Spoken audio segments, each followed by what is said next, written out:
સોમવારે 3 થી 4 જિલ્લામાં વરસ્યો મેઘ।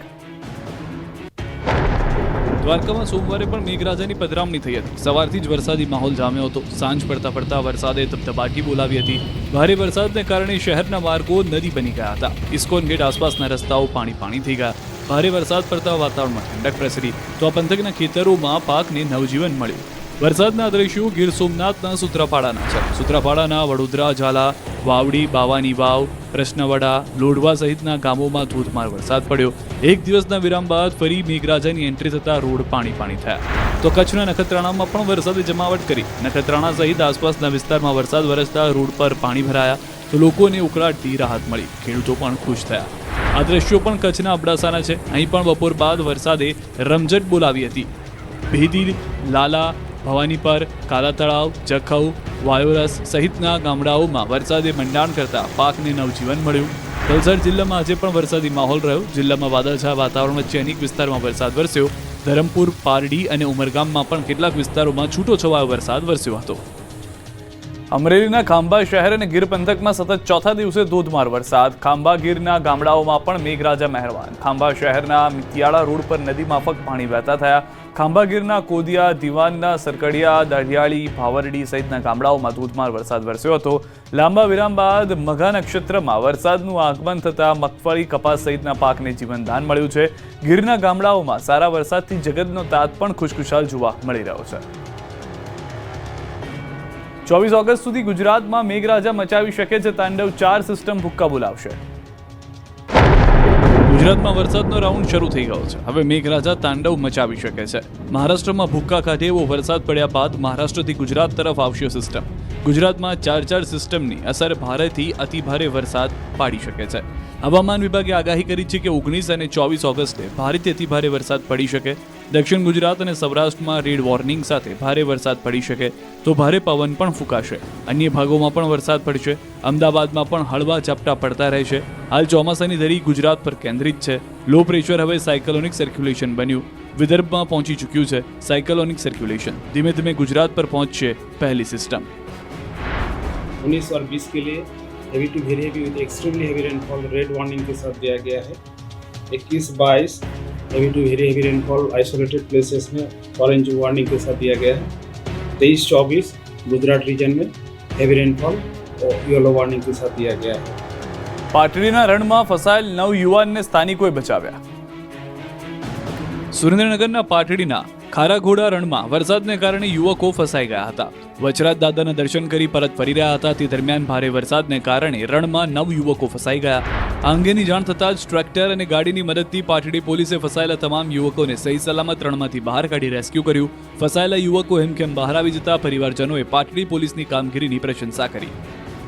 અંકલેશ્વર હાઈવે પર કાર સમાઈ જાય એટલા મોટા ભૂવા પડ્યા। અંકલેશ્વરથી હાંસોડને જોડતા સ્ટેટ હાઈવે પર ઉતરાજ ગામ નજીક મુખ્ય માર્ગને અડીને જ મોટો ભૂવો પડ્યો છે। પાણીનો નિકાલ માટે નાળું બનાવવામાં આવ્યું છે। એ જ સ્થળે જમીન ધસી પડતા આખી કાર સમાઈ જાય એટલો મોટો ભૂવો પડ્યો, જેના પગલે અકસ્માતથી દહેશત વ્યક્ત કરવામાં આવી છે। આ માર્ગ પરથી સેંકડો વાહન ચાલકો પસાર થાય છે ત્યારે મુખ્ય માર્ગને અડીને જ ભૂવો પડતા દોડધામ મચી। ભૂવાનું તાત્કાલિક સમારકામ કરવામાં આવે તેવી આસપાસના ગ્રામજનો માંગ કરી રહ્યા છે। કાલોલમાં રેલવે વિભાગે બુદ્ધિનું દેવાળું ફૂક્યું। વીજ પોલની વચ્ચે જ રોડ બનાવ્યો।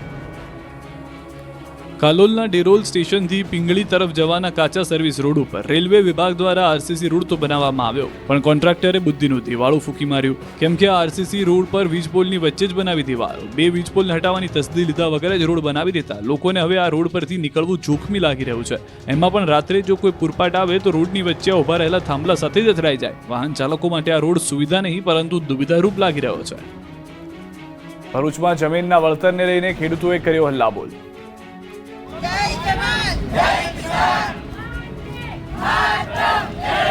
નર્મદા નદી પર ભાડભૂત પાસે બની રહેલા બેરેજની સાથે ભરૂચ અને અંકલેશ્વર તરફના છેડા પર પાળા બનાવવામાં આવી રહ્યા છે। આ પાળા સહિતની કામગીરી માટે જમીન સંપાદિત કરાઈ રહી હતી ત્યારે ડૂબમાં ગયેલી જમીનના પ્રતિ ચોરસ ફૂટ 48 પૈસા નક્કી કરાયા, જ્યારે ઉપજાઉ જમીનના 3.60 રૂપિયા જાહેર કરાયા, જેને લઈ ખેડૂતોમાં રોષ છે। આ નિર્ણયને હાઈકોર્ટમાં પડકારતા સરકારે નિર્ણય પાછો ખેંચ્યો છે। ત્યારે અંગે ખેડૂતોએ કલેક્ટરને આવેદનપત્ર પાઠવી યોગ્ય વળતર આપવાની માંગ કરી। સંપાદન પ્રક્રિયા નવેસરથી કરવા વર્ષ 2025ની બજાર કિંમત અને રાજ્ય સરકાર તરફથી સૂચિત જંત્રી ડ્રાફ્ટ 2024 મુજબ વળતર આપવાની માંગ કરી। પાલનપુરમાં ટોલ મુક્તિ માંગને લઈને 5000 ખેડૂતોએ કર્યો વિરોધ। Palanpur Abu road national highway પર આવેલા ખેમાણા ટોલ પ્લાઝાની 20 કિલોમીટરની ત્રિજ્યામાં રહેતા સ્થાનિક લોકો પાસેથી ટોલ વસૂલાતો હોવાથી મોટી સંખ્યામાં ખેડૂતો ભેગા થયા અને ટોલમાંથી મુક્તિ અપાવવા માટે રેલી સાથે વિરોધ પ્રદર્શન કર્યું. આજુબાજુના ગામડાઓના લોકો હિબતપુરા પાટિયા પાસે ભેગા થઈને હલ્લાબોલ કર્યો. ટોલ રોડને બાનમાં લઈ લીધો. 5000થી વધુ ખેડૂતો રોડ પર બેસી ગયા. જય જવાન જય કિસાનના નારા સાથે ખેડૂતોએ મહારેલી કાઢી. રેલી સ્વરૂપે ટોલ નાકા સુધી પહોંચ્યા અને ટોલ પ્લાઝા પર સંબંધિત અધિકારીઓને પોતાની રજૂઆત કરી. ખેડૂતોની માંગ છે કે ટોલ નાકું 10 કિલોમીટર દૂર ખસેડવામાં આવે અને અમીરગઢ અને પાલનપુર તાલુકાના ખેડૂતોને ટોલમાંથી મુક્તિ આપવામાં આવે, જેને લઈને 15 દિવસનું અલ્ટિમેટમ આપ્યું છે. જો 15 દિવસમાં આનું કોઈ નિરાકરણ નહીં આવે તો ખેડૂતો ટ્રેક્ટર અને પશુઓ સાથે ઉગ્ર વિરોધ પ્રદર્શન અને ધરણા કરશે. હજારોની સંખ્યામાં લોકો ભેગા થતા તંત્ર દ્વારા ચુસ્ત પોલીસ બંદોબસ્ત ગોઠવવામાં આવ્યો હતો. ઠાસરા ખરીદ વેચાણ સંઘમાં ખેડૂતોનો હોબાળો. યુરિયા ખાતર ન મળતા સવારથી જ લાઈન લગાવીને ઉભેલા ખેડૂતોએ હોબાળો કર્યો. ખાતર લેવાની લાઈનમાં મહિલા ખેડૂતો પણ જોવા મળી હતી. સર્વર ડાઉન હોવાને કારણે ખાતરનો જથ્થો હોવા છતાં પણ નથી મળી રહ્યો ખેડૂતોને ખાતર. હેરાન થયેલ ખેડૂત પહોંચ્યો ઠાસરા મામલતદાર કચેરીએ ફરિયાદ કરતા પુરવઠા મામલતદારે કરી સંઘની વિઝિટ કરતા પુરવઠા મામલતદાર મિલન જાનીને પણ મળ્યો સર્વર ડાઉનનો જવાબ. લાઈન લગાવીને ઉભેલા ખેડૂતોની સંઘમાં પાણીની વ્યવસ્થા પણ ન કરી શક્યા. એક આધાર કાર્ડ પર માત્ર 2 યુરિયા ખાતરની થેલી મળતી હોવાનો ખેડૂતોનો આક્ષેપ. ભૂખ્યો અને તરસ્યો લાઈન લગાવીને ઉભેલો ખેડૂત હેરાન થઈ રહ્યો છે. દુષ્કર્મી આશારામની અમદાવાદ સિવિલમાં 4 કલાક કરાઈ તપાસ. સુરત અને રાજસ્થાનના જોધપુરમાં દુષ્કર્મ કેસના દોષિત અને આજીવન કેદની સજા ભોગવી રહેલા 86 વર્ષીય આસારામને અમદાવાદ સિવિલના ટ્રોમા સેન્ટર લવાયો હતો. તબિયત ખરાબ હોવાથી વિવિધ રિપોર્ટ માટે આસારામને સિવિલ હોસ્પિટલ ખાતે લઈ જવામાં આવ્યો, જ્યાં સિવિલ હોસ્પિટલના સ્ટાફે મેડિકલ ચેકઅપ કર્યું હતું. આસારામને સવારે 10:30 વાગ્યાની આસપાસ લઈ જવાયો હતો. જોધપુર કોર્ટના આદેશ મુજબ આસારામનું ઇકો, કાર્ડિયોગ્રામ, એક્સરે, અલ્ટ્રાસાઉન્ડ કરવામાં આવ્યું. કાર્ડિયોલોજિસ્ટ, ન્યુરોલોજિસ્ટ અને મેડિસિન હેડ, નેફ્રોલોજિસ્ટ, ગેસ્ટ્રોલોજિસ્ટ, યુરોલોજિસ્ટનો ઓપિનિયન લેવામાં આવ્યો. રિપોર્ટ આવ્યા બાદ મેડિકલ બોર્ડ માટે રિપોર્ટ તૈયાર કરશે. આસારામની અંદાજિત 4 કલાક જેટલી તપાસ ચાલી. આસારામનું 13 નંબરની ઓપીડીમાં મેડિકલ પરીક્ષણ કરવામાં આવ્યું. ઓપીડીમાં લોકો માટે પ્રવેશ બંધ કરી પોલીસ બંદોબસ્ત ગોઠવી દીધો હતો, જ્યારે બહાર આસારામની ખાનગી સિક્યુરિટીનો બંદોબસ્ત ગોઠવવામાં આવ્યો હતો. હાલ આસારામ 21 ઓગસ્ટ સુધી જામીન પર છે. આમ આદમી પાર્ટીના સમર્થકોને મહિલા પીએસઆઈ વિરુદ્ધ સોશિયલ મીડિયામાં અભદ્ર કોમેન્ટ કરવાનું ભારે પડ્યું છે. વિસાવદરના મહિલા પીએસઆઈ વિરુદ્ધ સોશિયલ મીડિયા પર કરાયેલા અભદ્ર કોમેન્ટના કેસમાં જૂનાગઢ ક્રાઇમ બ્રાન્ચે કડક કાર્યવાહી હાથ ધરી. 1 ઓગસ્ટના રોજ વિસાવદરના ધારાસભ્ય ગોપાલ ઇટાલિયા સસ્તા અનાજના કૌભાંડમાં મામલે વિસાવદર પોલીસ સ્ટેશન ખાતે પહોંચ્યા હતા. અન્ય મહત્વના સમાચાર પર નજર કરીએ. નવસારીમાં મેળામાં 50 ફૂટ ઊંચી રાઈડ નીચે પટકાઈ 4 ને પહોંચી જા. ચારે બાજુ મેળાની રંગત જામી હતી. લોકોનું ખીડિયારું ઉભરાયું હતું. વિવિધ રાઇડ્સમાં બેસી લોકો મેળાની મોજ માણી રહ્યા હતા. કેટલાક લોકો ટાવર રાઇડમાં બેઠા હતા, ત્યારે જ અચાનક લોકોનો બચાવોની ચીચિયારીઓથી મેળો ગુંજી ઉઠ્યો, કેમ કે ટાવર રાઇડ ઉપર પહોંચ્યા બાદ તૂટી પડતા ધડામ દઈને નીચે પડી હતી અને મચી ગઈ નાસભાગ. રાઇડ નીચે પડતા 2 બાળકો, 1 મહિલા અને 1 પુરુષને ઈજા પહોંચી હતી. મેળામાં મોતની રાઇડ બનવાની ઘટના બિલીમોરામાં બની. નવસારીના બિલીમોરાના સોમનાથ મહાદેવ મંદિરે ભરાયેલા મેળામાં શ્રાવણના અંતિમ સોમવારની પૂર્વ રાત્રિએ 50 ફૂટ ઊંચા ટાવર રાઇડ અચાનક તૂટી પડી, જેને લઈને આસપાસના તમામ લોકોમાં ધમધમાટ જોવા મળ્યો. મેળાની પરવાનગી શિવમ એજન્સી દ્વારા આપવામાં આવી હતી. તપાસના ધમધમાટમાં આ એજન્સીના પ્રોપરાઇટર વિરલ પીઠવા મૂળ સુરેન્દ્રનગરના રહેવાસી હોવાનું ખુલ્યું.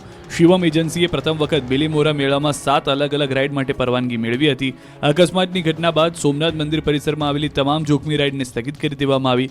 નવસારી મનોરંજન વિભાગ દ્વારા ટેકનિકલ કમિટીની રચના કરવામાં આવી. બીજી તરફ રાઇડ તૂટવા મામલે મોટો ખુલાસો થયો. મેળાની મંજૂરી મામલે બેદરકારી જોવા મળી. મેળામાં ફાયર એનઓસી આપી ન હતી. ફાયર એનઓસી વગર જ મેળો શરૂ કરી દેવાયો. પાલિકાના ડ્રાઈવર ફોરમેન પાસે ફાયર ઓફિસર તરીકે સહી કરાવાય. ડ્રાઈવર જયેશ સોલંકીએ ખુદ આ વાતનો સ્વીકાર કર્યો છે. સાંભળો. મેં કે આપણામાં ફાયર ઓફિસર કોણ હમણાં તો ચાર્જમાં એ કરેલું છે ને, ચાર્જમાં ના આપેલો છે પણ ઇન્ચાર્જ ફોરમેન તરીકે. એટલે મેડમ ને પૂછ્યું તો મેડમ કે કઈ નહીં કે આપણાથી બી સહી થાય એમ કે ઇન્ચાર્જ ફોરમેનમાં ઇન્ચાર્જ ફોરમેન તરીકે. ઓકે જો અરે આ લોકો મેં મેડમ એમ સેમ નહીં કરતો હતો. એમ નથી કહેતા એટલે આ લોકોને એનો છે અપાઈ ગઈ કે નહીં, નથી આપી. ખબર નહીં, હજુ તો મંજૂરી લેતા છે. આપણે અહીંથી તો આપી દીધી, વાંધો નહીં. હવે ફાઈન એનો છે અપાઈ ગઈ ને નથી અપાઈ હજુ. દેવગઢ બારિયાના પુવાડા ગામના કામોમાં મહિલા સરપંચના બદલે તેમનો પતિ સહી કરતા હોબાળો.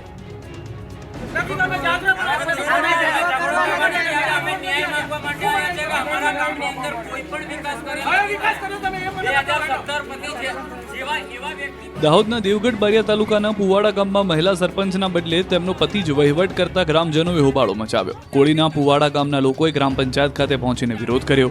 સરપંચ પદ પર પત્ની હોવા છતાં તમામ કાર્યો પતિ સંભાળતા હોવાના આક્ષેપ કર્યો. એટલું જ નહીં, સરકારી કાગળો પર પણ સરપંચના પતિએ સહી કર્યાનું કબૂલ્યું. તો શૌચાલય, આવાસ, નલ સે જલ, રોડ, રસ્તા, કુવા જેવી મૂળભૂત સુવિધાઓથી ગ્રામજનો વંચિત છે. રજૂઆત કરવા ગયેલા ગ્રામજનો સાથે ઉદ્ધતાઈભર્યું વર્તન કરવામાં આવ્યું. અવાજ દબાવવાનો પ્રયાસ કરાયો. મહિલા સરપંચ અને તેમના પતિ સામે કાર્યવાહી કરવા સૂચના આપી. અંબાજીના કોટેશ્વર મંદિરમાં 18 કિલો ચાંદીની ચોરી. શ્રાવણ માસમાં અંબાજીના કોટેશ્વર મહાદેવ મંદિરમાં ચોરો ત્રાટક્યા અને 13 લાખની ચોરી કરી ફરાર થઈ ગયા. મંદિરમાં શ્રાવણ માસમાં જ એક ભક્તે 18 કિલો ચાંદીનું થાળું દાનમાં આપ્યું હતું. આ અંગેની તસ્કરોની જાણ થતાં મંદિરમાં ચોર ત્રાટક્યા. 15 દિવસ પહેલા જ દાનમાં આપેલું ચાંદીનું થાળું ચોરી કરી રફુચક્કર થઈ ગયા. ડુંગરોમાં ભાગી ગયા. દ્રશ્યોમાં જોઈ શકાય છે કે 3 વ્યક્તિ મંદિરમાંથી ચાંદીનું થાળું ઉચકીને જઈ રહ્યા છે. 18 કિલોનું લાખોની કિંમતની ચાંદીનું થાળું ચોરી થયાની જાણ થતાં જ પોલીસ ઘટના સ્થળે પહોંચી હતી. Ambaji police, dog squad, FSL સહિતની ટીમ તપાસ આદરી ચૂકી છે. ચોરને પકડવા માટે પોલીસ ડુંગરાઓ ખૂંદી રહી છે. ડોગ સ્ક્વોડ દ્વારા આજુબાજુના 3 કિલોમીટરના વિસ્તારમાં કોમ્બિંગ કરાયું. હાલ મંદિરમાં પોલીસ બંદોબસ્ત ગોઠવવામાં આવ્યો. હાલ મહાદેવનું મંદિર શિવભક્તો માટે બંધ કર્યું છે. મહેસાણામાં ડુપ્લિકેટ ચાવીથી એક્ટિવાની ડેકી ખોલી 1.85 લાખ ઉઠાવી ગયા. જો તમે પણ વાહનોની ડેકીમાં કિંમતી સામાન રાખતા હો તો સાવધાન થઈ જજો.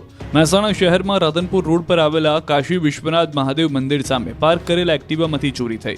શહેરના કસ્બા આંબેડકર ચોક વિસ્તારમાં રહેતી યુવતી અને તેના ભાભી એક્ટિવા લઈ રાધનપુર રોડ પર આવેલ કાશી વિશ્વનાથ મહાદેવ મંદિર દર્શન કરવા ગયા હતા.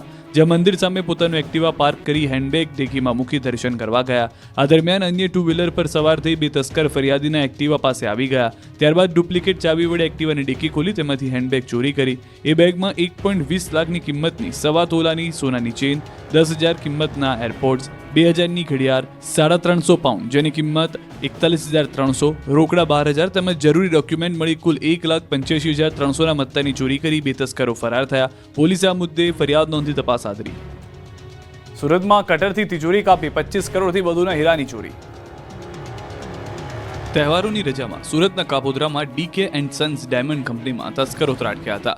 કંપનીની ઓફિસની તિજોરીમાંથી 25 કરોડથી વધુના હીરા, રોકડની સાથે સાથે CCTV DVR પણ તસ્કરો લઈ ફરાર થઈ ગયા હતા. કપૂરવાડી ખાતે આવેલા આ હીરા કારખાનાના 4થા માળેથી રફ હીરા અને રોકડની ચોરી થઈ. ચોરોએ ચતુરાઈપૂર્વક આ ચોરીને અંજામ આપ્યો હતો. સૌપ્રથમ તેઓ કારખાનામાં બહાર લાગેલ ફાયર એલાર્મને તોડી નાખ્યું, જેથી ગેસ કટરનો ઉપયોગ કરતી વખતે કોઈ અવાજ ન થાય અને એલાર્મ વાગે નહીં.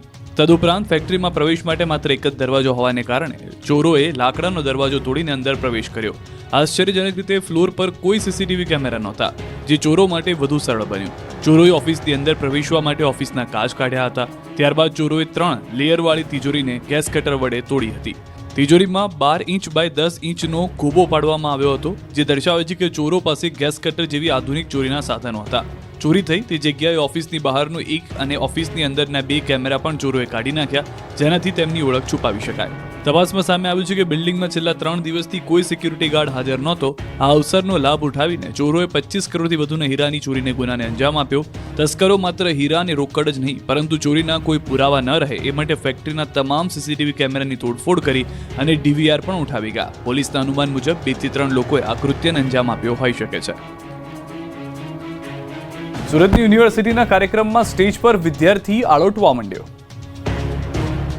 સુરતની વીર નર્મદ યુનિવર્સિટીના સ્ટેજ પર કેટલાક વિદ્યાર્થીઓ ગરબાની કૃતિ રજૂ કરી રહ્યા હતા. ત્યારે જ એક વિદ્યાર્થી ગુલાટ મારતો સ્ટેજ પર જતો રહ્યો અને ધૂણવા લાગ્યો, આળોટવા લાગ્યો. વિદ્યાર્થીને ગીત વાગતા જ શું સુરાતન ચડ્યું કે સ્ટેજની સાઈડમાંથી સીધો સ્ટેજની વચ્ચે આવી આળોટવા લાગ્યો, ધૂણવા લાગ્યો. થોડી વાર માટે તો કાર્યક્રમના રંગમાં ભંગ પડ્યો. તુરંત અન્ય લોકો આવ્યા અને સ્ટેજ પરથી તેને ઉચકીને બહાર લઈ ગયા. ચાલુ કાર્યક્રમમાં વિદ્યાર્થીની હરકતથી ભારે કુતૂહલ જોવા મળ્યું. સ્ટેજ પર ગરબાની કૃતિ કરતા વિદ્યાર્થીઓ પણ સ્તબ્ધ થઈ ગયા. આ હરકતથી કુલપતિ અને કુલ સચિવ પણ ચોંકી ઉઠ્યા હતા.